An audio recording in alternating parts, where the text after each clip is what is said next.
Today, Hollywood honors the late Bob Kane with the 2,562nd star on the Hollywood Walk of Fame. It's been more than 75 years since Bob, along with collaborators, including Bill Finger, created the Cape Crusaders. When you open a comic book, there it says created by Bob Kane. When you see the movies, it says created by Bob Kane. Correcting that is something that terrified everybody, I think, for decades. Bill Finger was the dominant creative force of Batman, Robin, the Joker, Catwoman, the Riddler, the Penguin, the Scarecrow, Commissioner Gordon, Bruce Wayne and Dick Grayson, and Gotham City. I know Bob's trying to take credit for everything. Everything you would think is good, that's Bill. Welcome everybody back to the Spinner Rack. Today I'm here with my boy Petey and Kyle, and we're talking about one of the most tragic things that occurred in superhero history. Someone who was not given the proper light that they should have been given, the proper credit they should have been given. That is Bill Finger. Yes. One of the most important contributors to the creation of Batman. Petey, what are you going to say? No, I was going to say, just agreeing with you, and we're just going to go through the trailer of the new film, and then we're going to talk about it. Let it rip. This story for me was uncovering a big superhero secret. Bob Kane is the man who has been credited on Batman for most of Batman's history. When you open a comic book, there it says created by Bob Kane. When you see the movies, it says created by Bob Kane. Correcting that is something that terrified everybody, I think, for decades. Bill Finger was the dominant creative force of Batman, Robin, the Joker, Catwoman, the Riddler, the Penguin, the Scarecrow, Commissioner Gordon, Bruce Wayne and Dick Grayson, and Gotham City. I know Bob's trying to take credit for everything. Everything you would think is good, that's Bill. So how could this not have been so well known? I was a coach. I really was. Bob Kane did not let Bill Finger's story told and took tremendous offense at it. Bill was Batman's secret identity. It became a crusade, getting Bill's name on Batman. Superheroes are not doing this to get paid or praised. They're doing something for the greater good, then they disappear into the night. Without Bill, there'd be no Batman. So what happened to Bill Finger?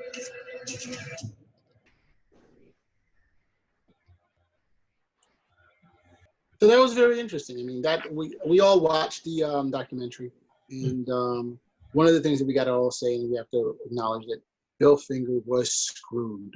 Okay, screwed to high heaven. We got to give the documentarian. Do you remember his name, Petey or Cal? Give me a sec. Let's keep going. I can get the name. Documentarian for taking the time, and it took a long time to get the evidence out. And the funny thing is, a lot of the information was already out in the comic book community. You know, from as early as the 1960s, from the very first Comic-Con in New York. I think it was 1965, 1966. And it's funny that they've been writing articles about that. Bob Kane had been writing articles defending, claiming that he was a soul. The very fact that people in the industry knew that Bill Finger was instrumental in the Batman that we would come to know and love is pretty interesting. And the fact that this documentarian was able to push and find the evidence and family members, the unknown family members, to get to Warner Brothers for them to finally acknowledge that Bill Finger was also a co-creator of Batman. It was pretty interesting, very interesting. A guy who was so tenacious that his little daughter, I think she was 3 or 4 years old, she knew that was what he was obsessed with. And by the time she was in elementary school, middle. That she knew that how big of a deal it was when Bill Finger was acknowledged as the co-creator of Batman. Yeah, so it was very interesting, and I got to give him. I mean, he had no money in it. All he had was no stake in it. He just wanted to see what was right, what was wrong, right it, and enough credit. It's very, very impressive. What's your take on it, Cal? Well, it's a story that I've heard before, and in terms of creators' rights and getting compensated or even remunerated for the involvement that you have in something that becomes such a larger thing. I did like that he explained, or somebody explained in the documentary, that you have a character like Superman or Batman, and national periodicals, DC, Warner Brothers, shovel a ton of money to make that character, help make that character popular, but at the same point, you expect that the creators who come up with the original idea would get, something commensurate in terms of, what that character is now making in terms of being a juggernaut of money. I love, it was such an interesting story because it has to end well, at least because I already know it ends well because I've seen that Bill Finger is getting credit on the books now.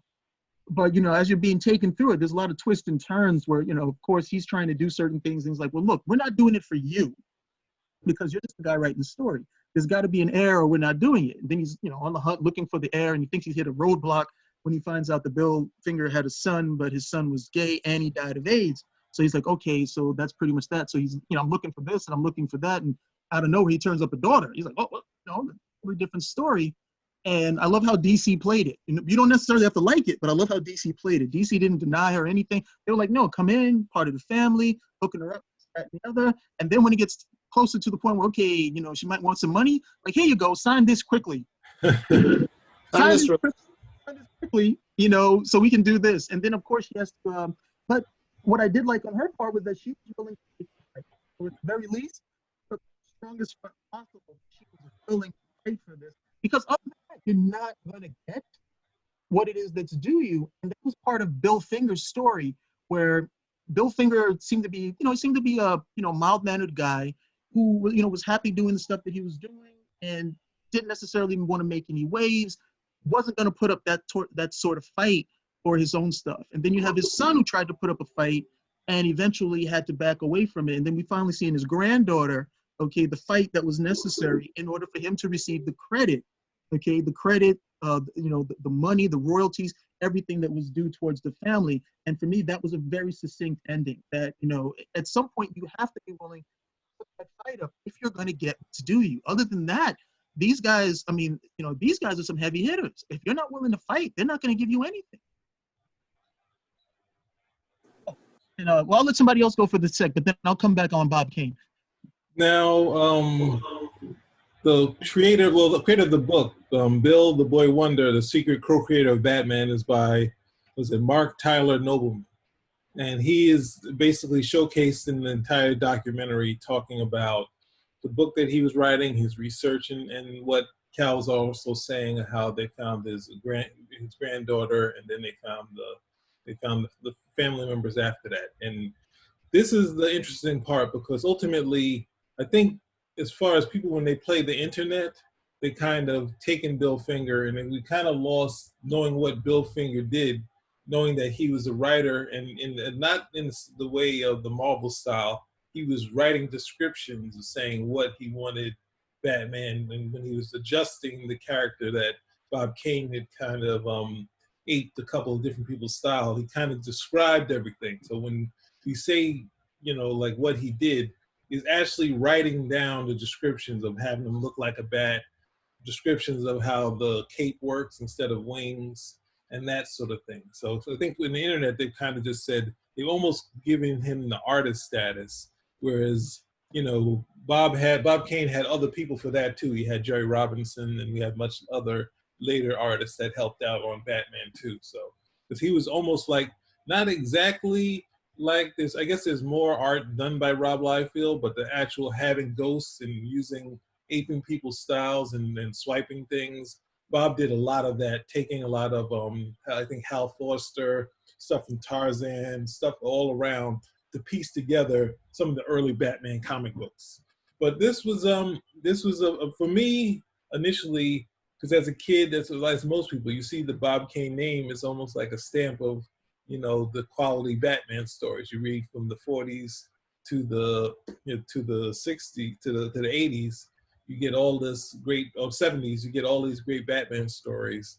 And then once you get to, because I read, Alter Ego with Roy Thomas, who's also in the documentary. And that's when I read the Jerry Bales interview with Bob Kane talking about the creation of Batman. And then they had the parallel of Bob Kane coming in and saying, this is not true, which is showcased in the movie. And it's kind of hard to see him take the hard edge of saying that I do everything. Even though you look at the Carmen Infantino Batman, I'm still doing that work. And I was like, what? Like, this clearly this period when the Batman TV show was on and Carmen Infantino was drawing it. there's no way that could have been Bob Kane, definitely. So it was very good. And I think because a lot of comic history has kind of been lost because there's those interviews that was in Alter Ego in the past. And there's also Steranko's History of Comics that had an interview with Bill Finger. So it's kind of got like he didn't say anything, which he did. But ultimately, comic history kind of forgot, some of our, our pioneers. And I think it took a while for DC to even know it, which is also showcased in the documentary, DC to know that Bill Finger was involved in this. So the last thing I want to say, which they had Todd McFarlane in it, but one of the things, there was another crisis with Bob Kane because when the Batman movie came out, he what did he have? They asked him to do production design, some Batman design, say, hey, since you created him, why don't you give us some drawing? And he did this great stuff. And the next thing you know, it's like, oh, he took it from Todd McFarlane, who did like 3 issues of Batman. It's just like, what? I was like, oh yeah, I remember those issues. And it's like, and Todd McFarlane kind of talked about that in Amazing Heroes. So it's great that Bill Finger, as far as the comic industry has been, being celebrated again. Ultimately, this leads to a very positive end to the story, which was great. So, and at the same time, it's also the sad fact of comic history where you have these writers who kind of had to be visual writers, and we don't have any of those scripts left. We have more of the art, we have mostly art. I don't think we have any scripts of the past outside of that initial reign of Superman by was it Jerry Siegel, that sort of thing. I don't think there's much in way of scripts, so we could see what they were giving to the artists and how descriptive these guys were. And just to make the point too that it wasn't just Bill. Well, Bill Finger, as we can tell in the book, was definitely not a forceful guy who pushed for his rights to get everything there. He was like, hey, the impression I got from the biography was like, hey, I didn't get covered, I didn't get it. He wasn't fighting back. He got what he got. He made a deal with Bob, and that was cool. I mean, he wasn't cool with it, but that's what he could get. He wasn't fighting back as hard as he could. His son did fight for him, and only when the documentarian came out and showed the evidence to his granddaughter was she able to push and successfully pursue the case. But I mean, one of the biggest things was in 1989, Bob Kane practically admitted that he was a contributing force, yes, to this whole thing. Without Bob Kane's own mouth, I think he said, there's a quote, now that my longtime friend and collaborator is gone, I must admit, Bill never received the fame and recognition he deserved. He was an unsung hero. I often tell my wife, if I could go back 15 years before he died, I would like to say, I'll put your name on it now. You deserve it. Yeah, you're like, right. 15 years. And the millions he's made from going to cons and the ancillary that he got from DC and stuff like that, it's crazy. Batman is a multi-billion-dollar franchise. And of course, DC did not want to get this harmed in any way.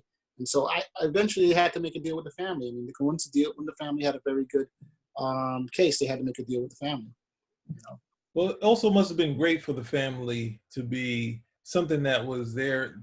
They would say to each other, and I guess as kids, they were saying people weren't believing them as they would say it. Have someone call out the blue and say, "I'm looking into this," and they're like, "We knew it."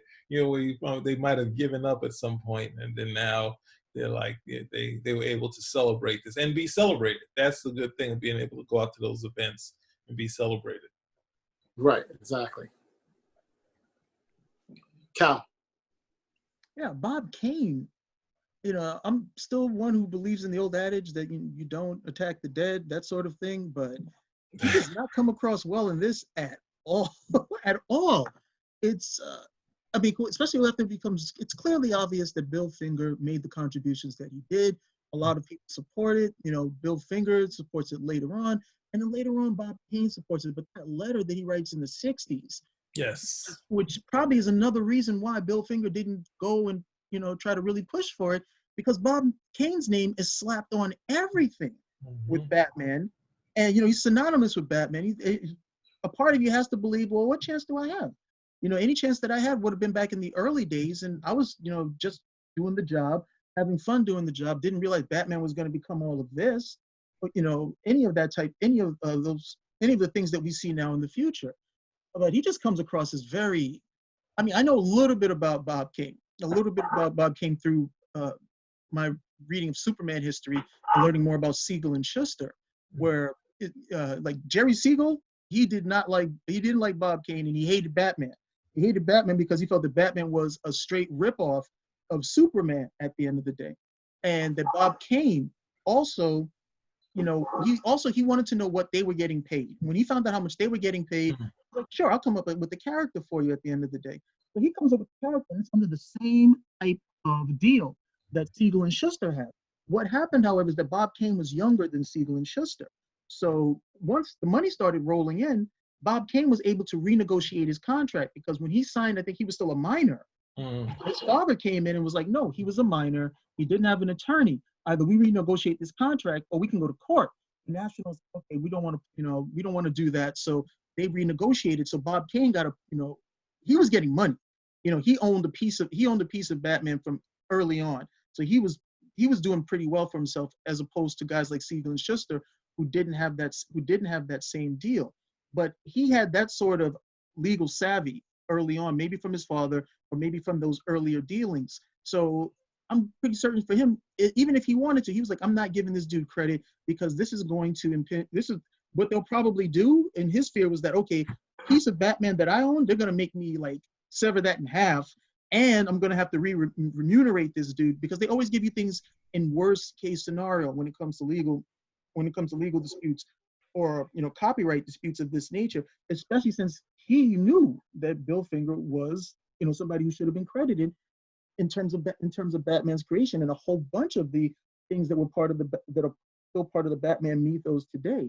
You just look at the whole thing and it's like, wow, man, you couldn't have it's just really really bad. Other thing I know about Kane is that, and this is according to Joe Shuster, when Joe Shuster and Jerry Siegel were planning to sue to get the rights back, they tried to do something like an Image Comics. Before Image Comics, they went to other creators and said, look, we're going to sue to try to get our rights back. Why don't you join us in this suit, and we would be more successful? So one of the people they went to was Bob Kane. And Bob Kane initially told them yes. Then, as the story goes by Schuster, he went back to the heads at National and said, look, these guys are planning a suit. Oh my goodness. He's like, these guys are planning a suit. And so, he told them that. Of course, Bob Kane was rewarded for that. And then, the Siegel and Schuster suit, when they brought it, the heads at National had already went to the other guys, either made them happy or told them, stay out of it. And then by the time that they went to, when they brought the suit, they were ready for it. So they had lost that element of surprise that might have helped them a little bit. So, I just hear these, it's really difficult because, I always try to, I'm not one to speak ill of the dead because he's not here. He doesn't get to defend himself or explain anything of this nature. But man, it's hard to find a good story about Bob. It really is. Yeah, I mean, it's interesting. I mean, Bob, 2 points about that is that, remember, he wanted to do the comic because he heard Siegel and Schuster making $800 a week. And back then, that was like close to like $15,000. Imagine that, $15,000 that he wanted to get. And also, this way that Bob Kane worked was not just limited to the way to comics, because you see it in the art. Preeti, you can speak on that, right? Well, I'm just when it comes to him doing the studio, which led to an interesting point as far as the legal ramifications, because Bob Kane working outside of DC and producing a product saying this is Bob Kane, but he also had obviously Jerry Robinson, he had other artists, I think Shelf Dorf, I think obviously Dick Sprang, all these artists sort of pitching in, which actually is not under the work for hire because it's not an actual contract through DC, it's through Bob Kane, and he's just saying, here, I'm giving you up these money. But it's like, it's hard to imagine how much work, if only possibly the early Batmans did Bob Kane work on, because I'm pretty sure it was all ghosted out once the money started coming in. I think the first one you could see him, at least the Batman #1, where you see him aping other people's art. But like the same, with the Schuster and Siegel, they had a studio for Superman, but that's within DC, and they knew about it. At some point later, they're like, oh, Bob, you got these guys in the stable? Like, Bob, you could write for us. Like, come on, let this guy come and write some, we'll buy some stories from you directly now. So it's like, But that period of having your own studio, which led to a little bit, I'm not sure if you could necessarily win as far as that, but it gave you an opening to say this isn't necessarily work for hire, because I know Bob Kane didn't have a contract for him. It's just saying, here's your money, let's meet in the park. I mean, it seems like it started as a decent collaboration where they would meet and talk it out, and next thing you know, they would put together a comic book, and then it turned into a big cash grab for Bob Kane. Yeah, that's sad.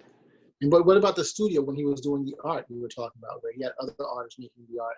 Well, that's what I said. I said they had Jerry Robinson and Big Sprang and a bunch of artists during the 40s, 50s period that were coming in and out of working with him. So it's sad. Also the documentary also talks about the period after where they sort of retired all these guys, whereas even Bill Finger got a credit on the Batman TV show, and it would have been great if.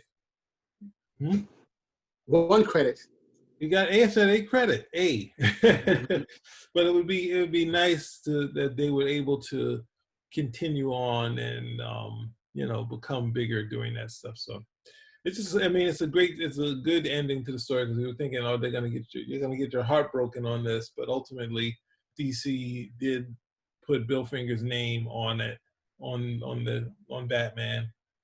And that's a positive. We can accept that, and the family's accepting that. So. Oh yeah. But Siegel and Schuster took quite a long time for them to get the recognition and the money that they needed. I mean, the money that they should have gotten for Superman. That's still ongoing. Because I know they've been fighting that out, and during the same time when he was looking up the stuff for Siegel. I think they went to the Supreme Court and lost, right?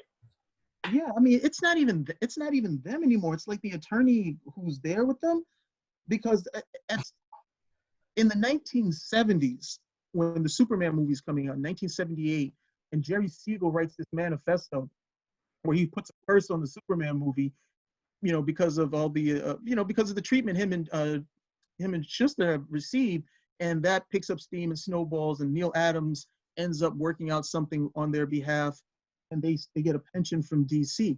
That's pretty much what should be the end of it. They're getting monies now. They're getting paid. They have a better living situation than what they did. Okay.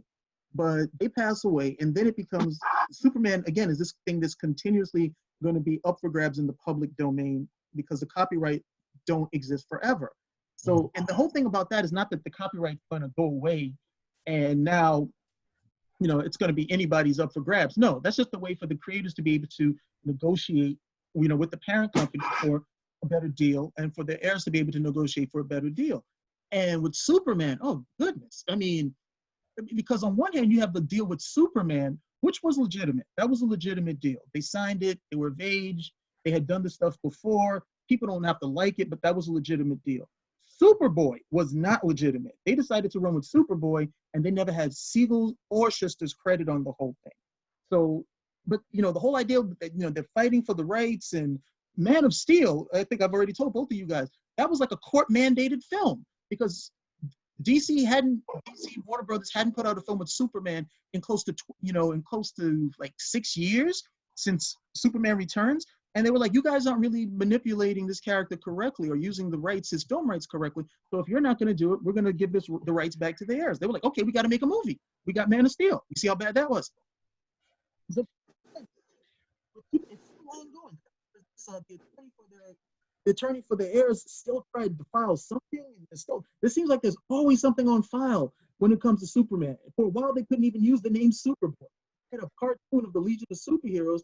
They couldn't call him Superboy. They had to call him Superman, even though he looked like a kid. It's just wild at the end of the day with that. But that's a totally different animal than Bill Finger and Batman. And again, it's a different animal because Bill Finger was not Jerry Siegel. If you had conflated the two of them, Jerry Siegel might have been a little bit more successful, and Bill Finger would have definitely been successful. But because Siegel was willing to fight and willing to agitate, it was just the way that he went about it was just never worked for him, because to be honest, he was going about it the wrong way. But hindsight is 20/20, of course. But it's a totally different thing at the end of the day. Totally different. Muted. Mute. You're on mute. Sorry. So overall, what do you think of the documentary? Was it good? Petey and Cal? Yes, it was very, very good. It was very informative. It had stuff. I'm sitting there as any comic fan with the stuff and it's like, all right, then they better have the Steranko history of comic books. Oh yeah, I remember that there was Jerry Bale's interview, and then they had some of his actual voice recording, which was great to hear that was given to the heirs and whatnot. And then when they go through it, and it's heartbreaking to hear, when you find out that he passed and how his friend found him. But ultimately, as a story, is very strong. It's very, as far as a documentary, very pleasing. And ultimately, you should also go check out his book, Bill the Boy Wonder. You should check that book out. He has other books I think he has a book on Superman 2. Actually, the Superman creators, rather than saying Superman 2, so the Superman creators, but he has other novels. It's Mark Tyler Nobleman. So I think you should definitely check out this and check out his book. So yes, I was very pleased with it. Okay. And Cal, last words? Very good documentary. A story that ends the way that we would hope a story like his ends. Well, ladies and gentlemen, thank you very much. If you like, comment, give us a thumbs up. Spin a rack. Out.